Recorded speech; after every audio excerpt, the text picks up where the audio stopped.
Bem-vindos ao primeiro episódio do podcast da Iniciativa Liberal. Estamos hoje aqui na Feira de Santiago, no stand da Iniciativa Liberal, e vamos dar início a este conjunto de podcasts que vamos ter durante toda a feira. Vamos trazer sempre um convidado novo, vamos debater vários temas. O nosso objetivo é debater temas que interessem à população, é debater coisas reais e que de alguma maneira consigamos mostrar como é que podemos de alguma maneira melhorar Setúbal e a própria Península de Setúbal. Eu sou Flávio Lança, tenho comigo o Mauro Santos. O Mauro é deputado na Assembleia Municipal do Seixal, é também deputado na Assembleia Intermunicipal. Mauro, obrigado por estares aqui connosco. Eu começava por te perguntar como é que entraste na política, como é que isto surgiu? Bem, antes de mais, obrigado pelo convite, é um gosto estar aqui. Como é que eu entrei na política? Em 2019, a Iniciativa Liberal queria apresentar listas nas legislativas em todos os distritos e não tinha gente suficiente para o fazer no distrito de Setúbal. E então convidaram para ser candidato independente e eu aceitei. Depois, à noite da eleição do João Coutinho Figueiredo, como deputado único, e aquele ambiente de festa ficou ali um bichinho, mas muito com aquela dúvida, faço-me membro, não faço membro, porque há sempre de alguma forma uma concessão de liberdade quando se é membro de um partido. Optei por fazer membro de um partido, em muito boa hora o fiz, conheci gente fantástica, tenho feito projetos muito giros e têm sido 5 anos muito engraçados. Muito bem, o tema que nos trazia hoje, e foi o desafio que eu te coloquei, e uma vez que és membro da Assembleia Intermunicipal, é o que é a Assembleia Intermunicipal. É uma coisa que eu tenho aquela sensação que se calhar se fôssemos por aqui perguntar às pessoas o que é a Assembleia Intermunicipal, como é algo muito recente, se calhar iríamos ter aqui uma série de pessoas que iriam dizer, não sei, ou... Eu diria que neste momento mesmo os eleitos à Assembleia Intermunicipal têm algumas dúvidas, desde logo, porque estamos a entrar num órgão, estamos agora a criar regimentos, estamos a organizar, e este momento tem uma importância muito grande porque nós vamos deixar de alguma forma a organização que vai ficar para quem vier a seguir.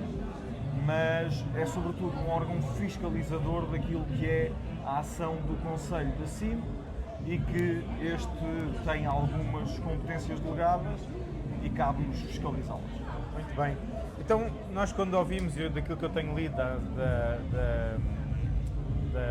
da Assembleia Intermunicipal e da própria Comunidade Intermunicipal, nós pensamos sempre, isto é ao nível da Península, estamos a falar aqui de estratégia, estamos a falar de captação de investimento, talvez também aqui um planeamento comum.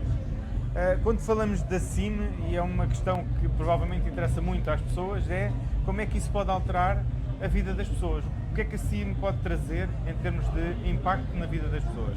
Bem, desde logo a CIM é criada porque com a desagregação das NUTs se entendeu que a Península de Setúbal era a zona onde se criava menos riqueza per capita do país, mesmo menos do que nos Açores ou na Madeira. E que de alguma forma a integração da Península de Setúbal na NUT da área metropolitana de Lisboa nos fazia perder aqui o acesso a bastantes fundos e algumas oportunidades. Mas mais importante do que os fundos é termos a possibilidade de, a 9 concelhos, podermos olhar para este lado do rio, quer seja ao norte do Sado ou ao sul do Tejo, e pensar o que é que nós queremos que seja a Península de Setúbal.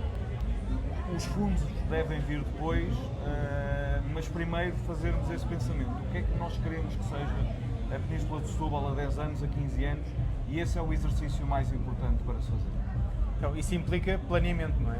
Na prática... Sim, isto implica planeamento, implica alguma dimensão política que eu diria que se tem que despir de algum bairrismo e de alguma ligação, muitas vezes, ao Conselho que representamos, para olhar para esta língua entre rios, não é? Estes 9 concelhos, como um espaço único e que tem que se desenvolver em conjunto em muitas coisas. Não existe mobilidade entre, se não falarmos de Seixal e Almada, se não conversarmos, temos muitas manchas urbanas que praticamente se tocam. Como é que podemos fazer essa consolidação? Há um conjunto de temas que são supramunicipais e que assim traz aqui a possibilidade de alguma forma criar uma visão conjunta para as resolver e depois para ter uma visão efetiva de atrair investimento, alterar aquilo que é o nosso tecido, quer social, quer económico, para fazer crescer este espaço. Pelo menos eu acredito que para nós, não é? Seja a margem sul do Tejo é sempre a margem certa e a mais bonita, não é? É verdade. Então, e falando em investimento, e nós ainda há pouco tempo falávamos do tema das nudes para podermos ter a Península de Setúbal, para podermos captar investimento. Entretanto, temos a CIM. Obviamente, tudo isto culmina em conseguirmos ter fundos para poder fazer investimento aqui. Eu tenho aqui um tema que é: este quadro comunitário foi perdido, por não termos as nudes, não tivemos a capacidade de se calhar ter mais investimento do que aquilo que tivemos. A minha pergunta é: isto será para o próximo? Ou seja, a CIM vai ter impacto no próximo quadro comunitário? Vamos a tempo. Eu, daquilo que li, no primeiro trimestre de 2027 tínhamos que estar a apresentar o nosso plano estratégico. Certo. Nós, neste momento, é essa a indicação que temos, é a apresentação do plano estratégico para o primeiro trimestre, porque para ainda conseguir entrar naquilo que está a ser o quadro de fundos europeus plurianual 26-30. É esta baliza de tempo que é muito importante, tanto que é essa dimensão de visão do plano. Eu aí discordo um bocadinho do tempo de visão estar linkado aos fundos, que eu preferia muito mais ter uma visão a 10 anos e depois perceber que fundos captava para essa visão. Espero que consigamos ter esta discussão e que não criemos um plano a pensar que fundos é que conseguimos receber com eles.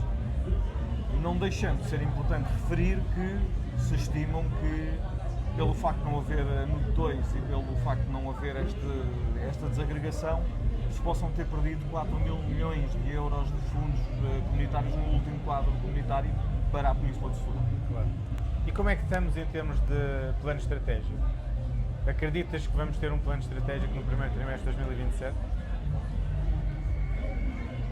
Foi-nos apresentado como indo ser efetivamente cumprida essa marca. Está já em andamento, já se estão a ouvir as entidades do distrito, associações empresariais, etc., para produzir este documento. Acho que o timing que temos, de alguma forma, produz a possibilidade de discussão e de discussão quer pública, quer política sobre algumas dessas visões, e há algumas coisas em que não é necessário plano estratégico para que tenhamos desde já, enquanto CIM, uma posição muito marcada. Uma delas, por exemplo, para mim é nitidamente a obra do Metro Sul do Tejo, que está, a meu ver, mal programada em boa parte dela e que merecia desde já uma posição muito forte da CIM para que seja alterado esse projeto. Já agora, em termos de CIM, eu acho que é fácil, com a nossa conversa, perceber que há muitos pontos em comuns que ligam os vários concelhos, os vários distritos aqui da Península de Setúbal, e portanto temos o tema da mobilidade, assegurar que há uma mobilidade intermunicipal, há aqui grandes vantagens.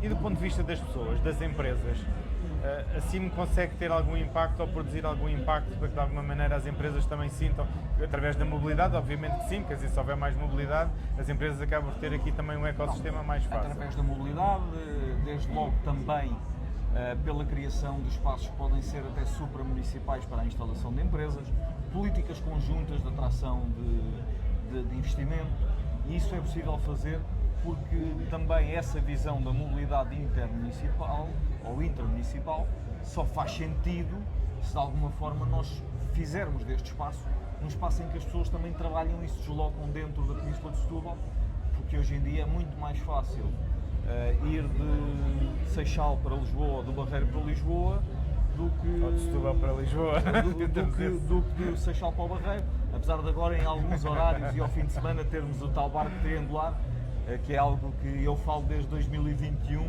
parece que agora é uma boa medida. Muito bem.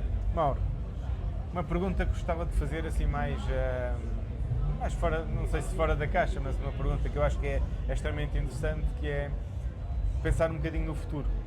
E pensar no futuro que é, se conseguirmos concretizar, ou seja, o plano estratégico, quais são os 3 principais investimentos que para ti tu dizias, acho que atingimos os nossos objetivos com a CIM, se conseguíssemos cumprir com estes 3 investimentos. Falamos 3, era ótimo conseguirmos cumprir aqui 3 grandes investimentos que tenham um impacto realmente na Península de Setúbal. Para mim é óbvio, desde logo, a criação de um modelo de mobilidade intermunicipal, nos possamos deslocar dentro da Península para que seja mais fácil até aceitar ofertas de trabalho dentro da Península, porque é muitas vezes mais fácil aceitar um trabalho em Lisboa do que na Moita, por exemplo. Essa é fundamental. Ter aqui uma visão concertada para a habitação, porque nós temos muitas manchas urbanas que praticamente são malhas que se cruzam entre concelhos e que merecem ser ligadas, merecem que esse espaço seja aproveitado, e depois um grande...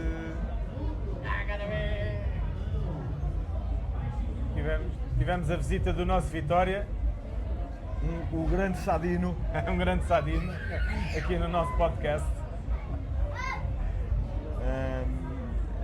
Estava a falar primeiro a mobilidade, depois a habitação, olhando para o que é que são estas manchas urbanas e estas malhas urbanas que se entrecruzam, e faz sentido que a discussão dos PDMs seja feita muitas vezes entre municípios que são vizinhos. Como é que isto se faz? E isso aí é algo muito importante fazer. E depois a atração e a criação de um grande parque que consiga juntar empresas de serviços tecnológicos e uma faculdade.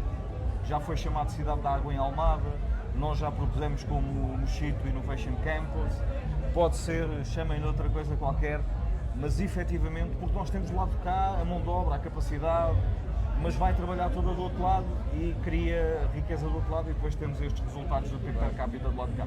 Eu, pegando um bocadinho nas tuas palavras, eu também sinto o mesmo, que nós temos aqui uma região com tanto potencial, dizemos sempre, temos tudo nos vários concelhos, municípios, distritos, tudo o que temos aqui, acabamos por olhar e ver que realmente temos muita coisa, temos natureza, temos indústria, temos aqui um conjunto de coisas. O que é que falta para crescermos? Será acima agora a solução desta nossa falta de crescimento?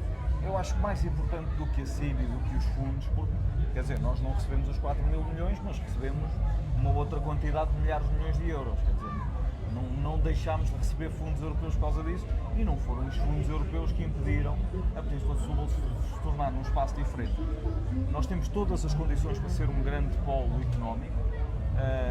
Setúbal, o distrito de Setúbal já foi o 3º distrito no país responsável pela criação de PIB, ou seja, o terceiro distrito que mais contribuía para o produto interno bruto, e nesse sentido nós temos essas valências. Temos zonas industriais subaproveitadas, temos a SAPEC já aqui atrás, temos um porto como é o de Setúbal, ou um porto de pesca que é dos maiores da Europa, como é o de Sesimbra, e olhamos para a economia do mar, que se estima que vai crescer 15% até 2030, e nós não estamos a fazer esse caminho, não estamos a olhar para isso. E depois temos efetivamente o que é mais importante, que é as pessoas, a capacidade humana e a vontade de criar. E o que nos tem sido um bloqueio tem sido a visão política, que tem um conjunto de barreiras a que esse investimento venha, a que essa liberdade chegue, porque efetivamente é muito mais difícil dominar ou controlar politicamente espaços onde as pessoas têm uma maior liberdade económica, onde as pessoas têm acesso a mais informação, porque depois uma coisa leva à outra, e temos tido uma visão durante décadas contrária àquilo que é a evolução. Isso é curioso, porque assim, eu espero que a CIM venha efetivamente resolver estes problemas e até de coordenação entre municípios, apesar dos municípios, durante este tempo todo, poderem de alguma maneira também ter dado esse passo de se coordenarem entre si, não é? Sim. Mas é um fórum, se calhar, em que podem de alguma maneira... A CIM é um fórum que reúne os municípios e de alguma forma tem um peso institucional maior, até naquilo que seja a opinião que tenha sobre grandes obras, a visão que tenha sobre algumas apostas estratégicas, mesmo do governo, feitas na nossa península, mas não deixa de ser o conjunto daqueles autarcas. e tu já foste autarca e tens desempenhado funções autárquicas, eu tenho agora a primeira experiência autárquica e nós temos uma falta de visão, uma falta de ambição, uma falta de planeamento para cada um dos nossos concelhos que, se for transportado por cada uma daquelas figuras para cima, não é assim que vai mudar o nosso distrito ou a nossa península, porque há aqui dois concelhos que não fazem parte da península de Setúbal. O que é importante é efetivamente trazer pessoas com outra visão e que queiram transformar o distrito de Setúbal, voltar a fazer disto um espaço de produção e de criação de riqueza. Muito bem, Mauro. Mauro, estamos a chegar aqui ao fim do nosso podcast. Queria-te só questionar-te por fim se tens alguma mensagem, algum que gostasses de deixar aqui a quem nos está a ver. Uma mensagem muito simples. Nós vivemos, enquanto sociedade, um momento de um ruído enorme, uma visão da política de preto e branco. Está toda a gente assente numa barricada. A incapacidade de negociar e de criar soluções que permitam o desenvolvimento. E se não trouxermos esta visão para a vida pública e se não tivermos esta capacidade, com certeza que não estaremos a contribuir, e a Iniciativa Liberal faz dessa vontade de contribuir para um país que seja muito, muito, muito mais do que aquilo que tem sido nas últimas décadas, porque temos todas as condições para ser. Vamos acreditar nisso, não é, Mauro? Olha, Mauro, muito obrigado por teres aceito este nosso convite, está bem? Obrigado. Muito obrigado. Obrigado a todos os que nos estão a ver e teremos mais podcasts no próximo dia. Obrigado.